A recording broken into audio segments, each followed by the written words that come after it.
microphone is Radicals. Wow. First of all, I'm going to take a break. I'm going to go to the bathroom, and then I'll be right back.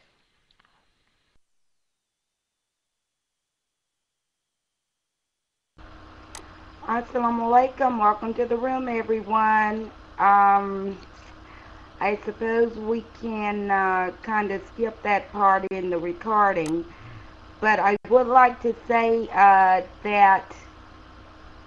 the time is shown on the text, so the time is accurate. I'm watching the time. When you are a speaker, sometimes the time goes by more quickly, sometimes it goes slowly. So you won't get an accurate view of it probably if you're concentrating on what you're talking about. But the time is accurate as you're speaking. Remember, you do have 2 extra minutes to use where you like. Hopefully you will have the opportunity to make your points. So far I've seen some of the points being repeated on both sides, so I don't think time is really an issue. Let's see, are there any other housekeeping matters? We Radical Moderate has taken a brief break, so raise your hand when you get back, or give me a 1 in text so that I'll know you're back in the room. Just give me a 1 in text when you're back. And then we can proceed with Army of Jesus is Islam. As far as the text is concerned, refrain from posting text. Those of you who have texting ability. Okay, you're back, Radical Moderate. Army of Jesus. Are you there? Press 1. I will release the mic to you now. If you're ready, press 1. Okay, and remember, some of these private issues, uh, let's try to be somewhat academic about this debate, okay? It is a formal debate, so let's be formal about it and be intelligent about it. Just if you need to take a break, just say I need to take a break, and you don't have to say what you're going to do and all of that, okay? All right, welcome to the room, everyone. It's your mic, Army of G. Is it who's?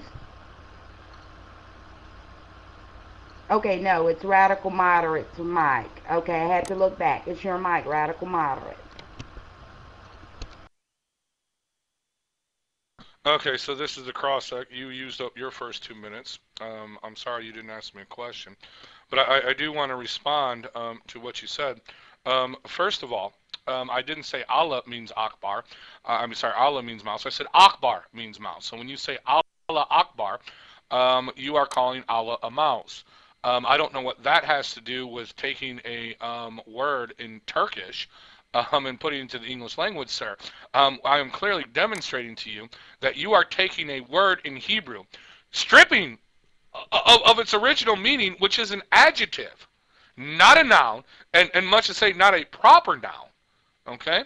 And then ascribing it because it sounds similar to a proper noun in Arabic and saying, see, that's a proper noun. But now my first question to you, sir.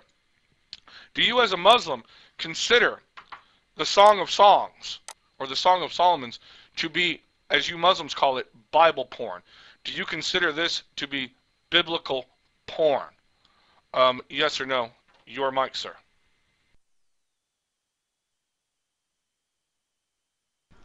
I do consider that there are passages in the Songs of Solomon which refer to pornographic images, where it mentions that women's breasts are like towers, but this particular passage doesn't initiate any pornography in this particular passage. But let's go ahead and refute his point. He said that the Songs of Solomon in context is obviously describing a mysterious man, which no one can deny. And at the end of this letter, it mentions that the word lovely, altogether lovely, in the Hebrew is Muhammad. Okay? And then he brought up in other passages, it doesn't fit that person.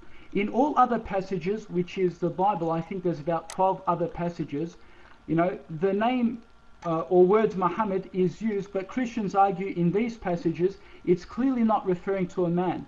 Well, of course, because the meaning of Muhammad is used in other passages. Let me give you an example. We all know Jasmine for a lady is also used for the name of a flower. Keep this in mind. Now let's assume there was a character in the Bible named Jasmine, who was a nice lady who would do charitable work and be part of the community, and later was married to a wealthy king. Then in a different passage of the Bible, there was a verse describing a beautiful place with a nice waterfall area, rainforest, and it had some nice surrounding places with a garden bed and lots of beautiful jasmines which smelt very, very nice. Would you now as a Christian assume that the king in the previous passage married a piece of flower? Of course not. You would automatically know that people's names can also have meanings. So in conclusion, the desperate attempt to negate the central figure shows the desperate attempt to hide and conceal the central figure in Songs of Solomon, to no avail. That's it.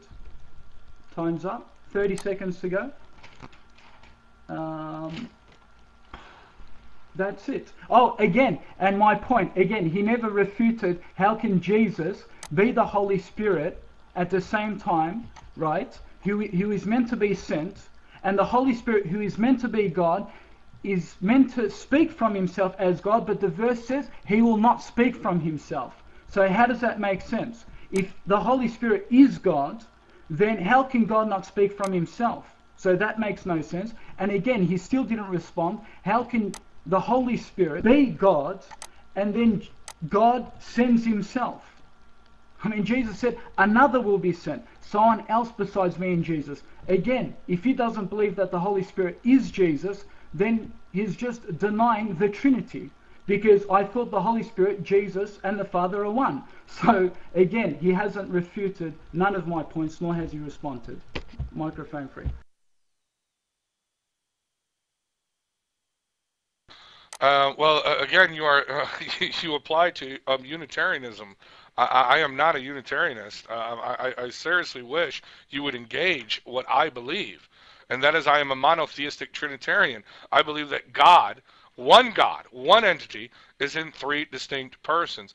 How can you ask? How can the how can the Spirit be God? I ask you, what is the Spirit of God if not God? Are you saying it's not God? Simply amazing, but that's not my question. So you say that there is pornographic imagery in the Song of Songs, but not this passage. Well, let me read to you some of the same chapter 5. Beloved, I slept, but my heart was awake. Listen, my lover is knocking. Open to me, my sister, my darling, my dove, my flawless one. My head is drenched with dew, my hair with dampness of the night. And this is the beloved. I have taken off my robe. Must I put it on again? I have washed my feet. Must I soil them again? My lover thrust his hands through the latch opening. My heart began to pound for him. I arose to open for my lover, and my hands dripped with myrrh. My fingers were flowing myrrh on the handles of the lock. I opened for my lover. This is the one that's described as altogether lovely. The lover is. But my lover had left. He was gone. My heart sank at his departure, etc. It goes on from there. Again, this is in the same chapter. So I guess what you're saying then is that because in a pornographic movie, there are places where the actors actually have clothes on, that suddenly does not make it a pornographic movie. So let me ask you this question, Army of Jesus. If there are actors, if there are two prostitutes starring in a pornographic movie,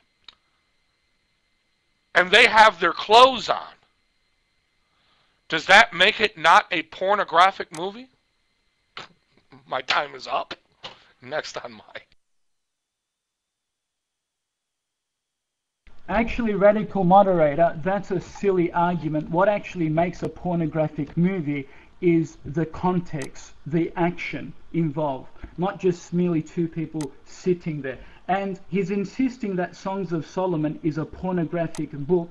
Well, either way, he accepts, he's telling us now that his Bible is a porno. Well done, radical moderator. But anyway, the passage isn't very, very sexual indeed. It just means that she opens herself to her lover.